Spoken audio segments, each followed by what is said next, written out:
নেহারি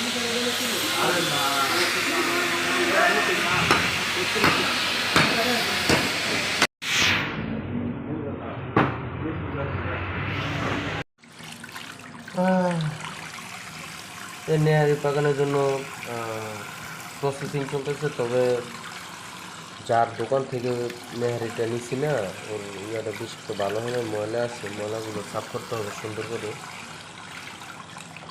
তো ময়লাগুলো সুন্দর করে সাফ করে তারপরে আমরা বসাবো।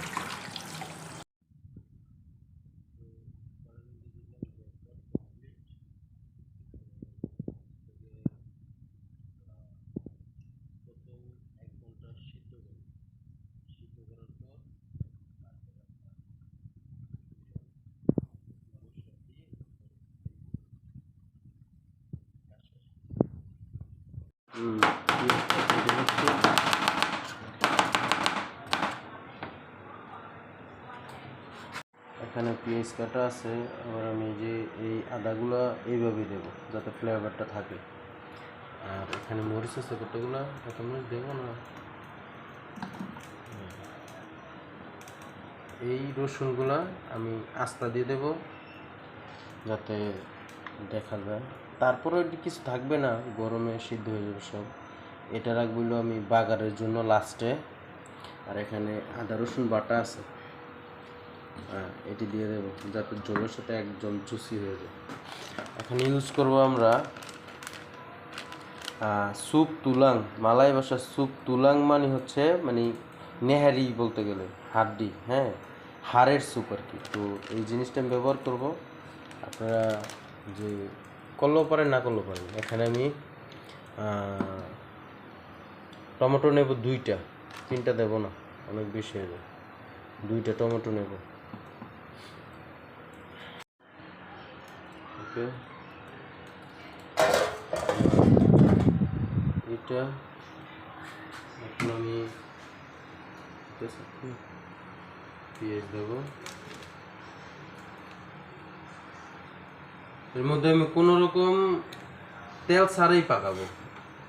তেল হয়তো লাস্ট একটু লাগবে বাগার দেওয়ার জন্য, তেল আমি দেবই না বলতে গেলে, কারণ এটার ভিতরে অনেক তেল আছে।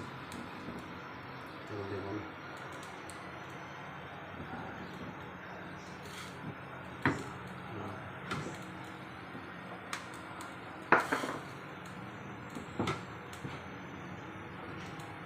মরিচ হালকা ভেঙে দিলে চলবে, না বাংলা চলবে, বেশি বাংলা আবার অনেক জাল হয়ে যাবে।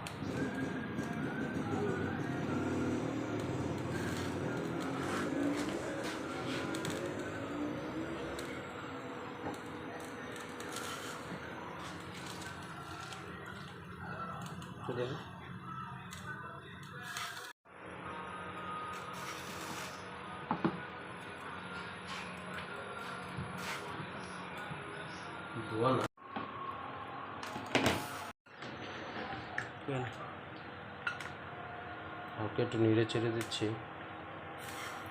এটা সিদ্ধ হইতে আর বহুত সময়, এর ভিতরে মরিচ আর পেঁয়াজ দেখাই যাবে না বলতে গেলে, পরিপূর্ণ সিদ্ধ হলে একদম মিশে যাবে। হালকা জিরা দিয়ে দেবো, বেশি না, অল্প একটু ধনিয়া গুঁড়া,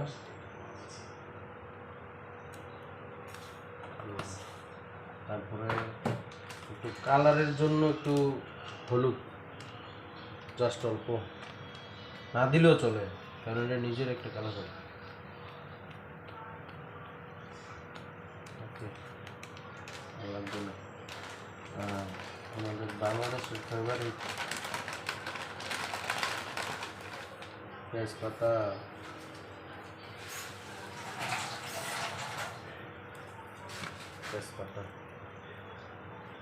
এরকম আধা ঘন্টা পর এরকম হয়েছে। তো এখনো বহুত সিদ্ধর বাকি আছে। এখন আমরা টমেটোগুলো দিয়ে দেবো। টমেটোগুলো দিলে কি হয়, মানে এটা সিদ্ধ হতে একটু সাহায্য করে।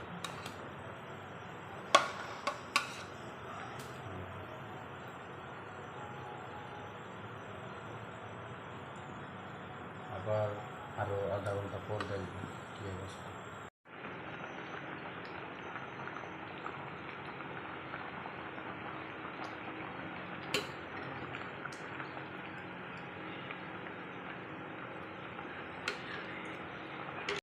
ওকে গাইস, বিগত 2 ঘন্টা পর আমাদের এই অবস্থা। আপনার নেহারি মোটামুটি সফট হয়ে আসছে। আর আপনার জালটা মিডিয়াম আছে দেওয়া হয়েছে, তো আপনার নেহারি বানাইতে অনেক ধৈর্য লাগে, ঠিক আছে। তো 2 ঘন্টা জাল দিলাম স্লো আঁচের মধ্যে। চুলাটার আঁচ একদম স্লো ছিল। তো এখন আমি রসুন দিয়ে বাগার দেবো। বাগার কিভাবে দিতে হয় এটা দেখাচ্ছি, সমস্যা নেই। বাগার দিচ্ছি, দেখেন রসুন রসুন ছেড়ে দিলাম। রসুনটা হালকা বাদামি কালার হওয়ার পর তারপরে আমরা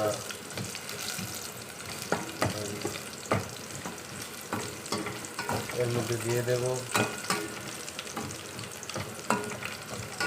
বাদামি কালার হতে হবে।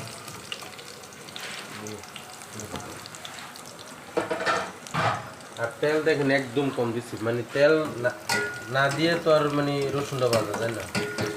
তো তেল একদম অল্প, এখানে তেল না বললেই হয়। মানে নেহারির মধ্যে যে তেলটা বাসবে ওই তেল দিয়ে আমরা ই করি মূলত। এটার মধ্যে আমি তেল বেশি দিই না। ধরেন এনে ধরেন,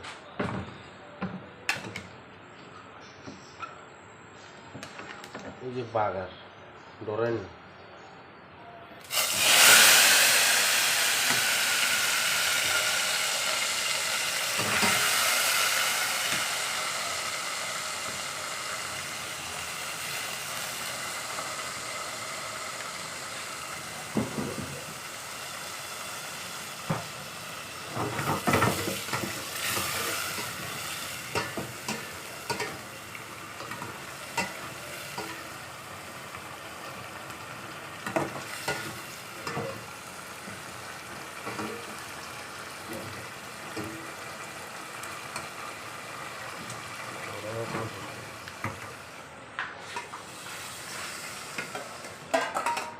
বাগার কমপ্লিট হয়ে গেল।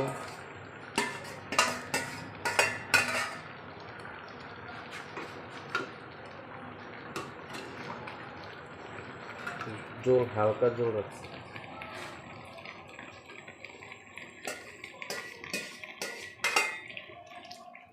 এখন আমরা কিছুক্ষণ এটা জাল দিয়ে রাখবো, যাতে সম্পূর্ণ এর মধ্যে এই বাগারের যেই ফ্লেভারটা, রসুনের ফ্লেভারটা থাকে। না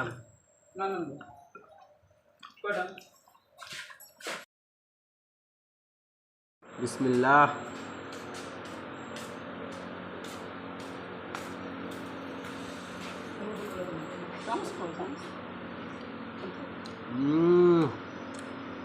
ওয়াও, অনেক অনেক জুসি, অনেক অনেক মজা হয়েছে।